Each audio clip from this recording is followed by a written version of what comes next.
최근 두쫑쿠 인기가 뜨거운데요. 대한민국에서는 한번 유행이 시작하면 너도 나도 사재기를 하는 반면 유행이 끝나면 쳐다도 안 보는 경향이 있습니다. 때문에 한국에서 유행이 시작했을 때 사업에 뛰어들면 떼돈을 벌지만 끝물에 들어가면 쫄딱 망하게 됩니다. 대한민국에서 유행을 타는 것은 제품뿐만이 아니라 운동이나 패션 분야 불문하고 심한데요. 유행을 심하게 타고 유행이 순식간에 바뀌어서 트렌드를 읽는 것이 매우 중요합니다.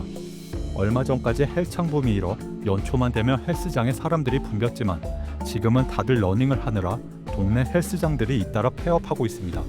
이처럼 한국에서는 유행이 일어나면 불나방처럼 너도 나도 뛰어드는데 유행이 끝나면 언제 그랬냐는 듯이 관심이 순식간에 식는데요.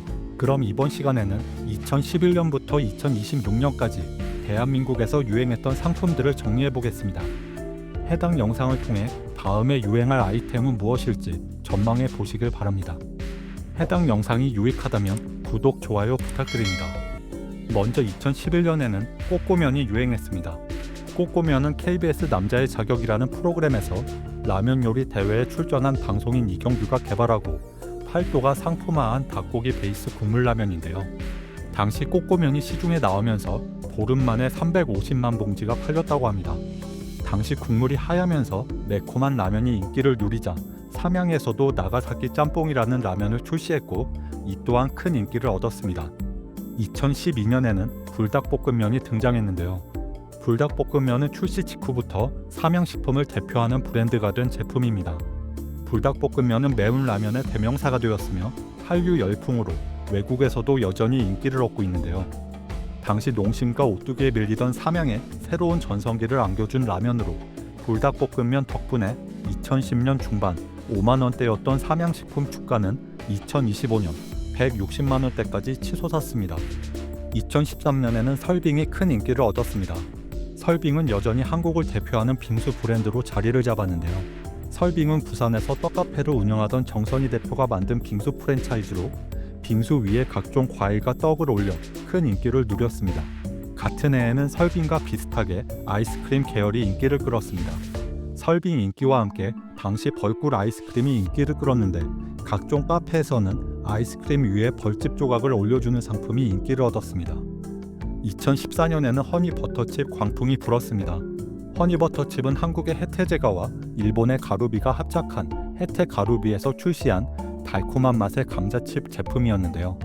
허니버터칩은 전국 편의점에서 일시 품절 사태를 만든 최단기 인기 제품으로 등극하여 당시 허니버터칩을 구하기 위해 편의점에 웨이팅을 하거나 사재기를 했습니다. 당시 제품을 내놓은 혜태제과는 이 정도로 인기가 많을 거라고는 전혀 예상하지 못했다고 합니다. 2015년에는 생과일 주스 브랜드 주시가 유행했는데요. 주시 창업자인 윤석재 대표는 2010년 모교인 건국대 인근에서 주시 1호점을 열고 생과일 주스 사업을 시작했다고 합니다. 2015년 전후로 생과일 주스 붐이 일면서 주시 브랜드도 떡상해 전국에 무려 600여 개의 매장이 생겼다고 합니다. 하지만 2016년 이후 생과일 주스 유행이 끝나고 메가커피와 컴포즈 등 저가 커피 브랜드의 아이스 아메리카노가 자리를 대신하면서 2024년에는 주시 매장이 240여 개로 줄었다고 합니다. 2016년에는 대왕 카스테라가 유행했는데요. 대왕 카스테라는 대만 길거리 음식으로 소개되면서 한국에서 큰 인기를 누렸습니다. 이 같은 인기에 당시 대왕 카스테라를 창업했던 자영업자들이 많은데 2017년 한 방송에서 식용유 사용 논란을 제기하면서 한순간에 몰락의 길을 걷게 됩니다. 해당 에피소드는 명작 영화인 기생충에서 주인공인 송강호의 에피소드로 나오기도 했습니다. 2017년에는 삼양의 까르보 불닭이 불닭볶음면의 아성을 이어나갔습니다. 불닭볶음면보다 덜 매운 까르보 불닭은 원래 한정판으로 나왔는데 불닭볶음면만큼 잘 팔려서 정식 출시되었다고 합니다. 까르보 불닭은 출시 한 달 만에 1,100만 개가 판매되면서 불닭볶음면과 함께 삼양식품의 실적을 견인했습니다. 2018년에는 소떡이 유행했습니다. 소떡은 MBC 전지적 참견 시점에서 방송인 이영자가 안성휴게소 판매 제품을 소개하며 인기를 얻었는데요. 소떡은 말 그대로 떡과 소세지를 꼬챙이에 번갈아 꽂아 만든 음식입니다. 원래는 상표권이 등록된 상품이었지만 인기를 얻자 여기저기서 비슷한 상품을 마구 내놓았고 크게 특이점이 없었던 만큼 어느 순간 인기가 수그러들었습니다. 같은 해 마카롱도 인기를 끌었습니다. 프랑스 디저트인 마카롱은 당시 카페에서 비싼 가격에 판매하더라도 유행 덕분에 모두 판매되었는데요. 하지만 유행이 끝나자 마카롱을 판매하던 카페들도 하나둘씩 사라지고 현재는 두쫑쿠에 밀려 동네 카페에서 마카롱을 찾아보기 힘들게 되었습니다. 2019년부터는 대망의 마라탕이 유행하기 시작했습니다. 마라탕은 매운맛을 좋아하는 한국인 입맛을 저격하면서 큰 인기를 끌었는데요. 현재는 각종 재료를 넣어 먹는 매운 샤브샤브 요리 수준으로 발전하여 여전히 많은 사랑을 받고 있습니다. 2020년에는 달고나 커피가 유행했습니다. 당시는 코로나 시국으로 제조법이 화제가 되면서 SNS를 중심으로 전파되었습니다. 당시 외부 활동이 줄어들면서 집에서 직접 인스턴트 커피와 설탕을 이용해 만든 달고나 커피가 인기를 얻었습니다. 2021년에는 로제 떡볶이가 큰 인기를 얻었습니다. 당시 로제 떡볶이를 중심으로 로제 소스가 열풍을 일으켰는데요. 로제 파스타는 물론 로제 찜닭도 같이 인기를 얻었습니다. 2022년에는 포켓몬빵이 사재기 돌풍을 일으켰는데요. 포켓몬빵은 사실 빵보다는 띠부띠부실 때문에 인기를 끌었다고 보는 것이 맞겠습니다. 당시 포켓몬빵 안에 들어있는 띠부띠부실에 웃돈이 붙어 주식 가격처럼 인기에 따라 띠부실 가격이 변동하였습니다. 그래서 인기 있는 포켓몬의 띠부실은 빵 가격보다 훨씬 비싸게 몇만 원에 거래되었습니다. 2023년에는 먹태깡이 유행했는데요. 앞서 2014년 유행했던 허니버터칩 이후 거의 10년 만에 다시 과자 때문에 편의점에서 웨이팅 사태가 발생했습니다. 먹태깡은 농심에서 출시한 새우깡 시리즈 중에 6번째 시리즈입니다.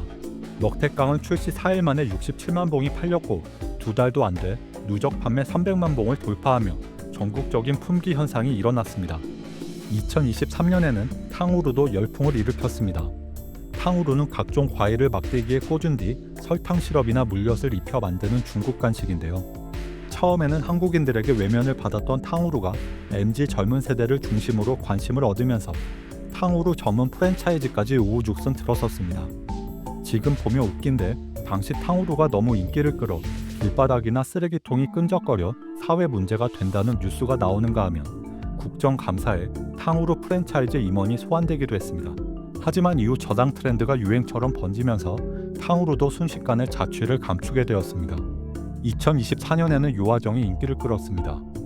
요아정은 요거트 아이스크림의 정석이라는 약자로 요거트 아이스크림 위에 과일이나 각종 토핑을 얹어 MZ세대를 중심으로 사랑을 받았습니다. 하지만 요아정 역시 탕후루와 마찬가지로 저당 트렌드, 저속노화 유행으로 주춤한 모습을 보이게 됩니다. 2025년에는 두바이 초콜릿이 큰 인기를 끌었습니다. 두바이 초콜릿은 말 그대로 두바이에서 시작된 고급 초콜릿 브랜드입니다. 아랍 전통 디저트에서 영감을 받은 이국적인 피스타치오 필링으로 속을 채우는 것이 특징인데요. 두바이 인플루언서의 초콜릿 먹방이 인기를 끌면서 국내에서도 관심이 커졌습니다. 하지만 이 역시 탕후루와 비슷하게 저당 트렌드 열풍에 묻혀 잠시 반짝하다가 사라졌습니다. 두바이 초콜릿 이후 2026년을 강타할 제품이 무엇일지 많은 자영업자들이 궁금해했는데요. 지금 분위기로 봐서는 두바이 초콜릿 비슷한 두쫑쿠가 2026년을 강타할 제품일 듯합니다. 두쫑쿠는 두바이 쫀득 쿠키의 약자인데요. 두바이에는 이런 쿠키가 존재하지 않고 대한민국에서 탄생한 현지화 디저트라고 보면 됩니다. 구성은 두바이 초콜릿과 비슷한데요. 내수 경기 침체로 문을 닫을 직전인 카페들이 요즘 두쫑쿠 덕분에 생명을 연장하고 있다고 합니다. 이제까지 대한민국에서 유행한 아이템을 보면 유행할 때는 반짝하다가도 1년 이상 넘기는 제품은 별로 없는데요. 그런 만큼 한국에서 사업을 하려면 치고 빠지기를 잘해야 할 것 같습니다. 영상을 시청해 주셔서 감사합니다.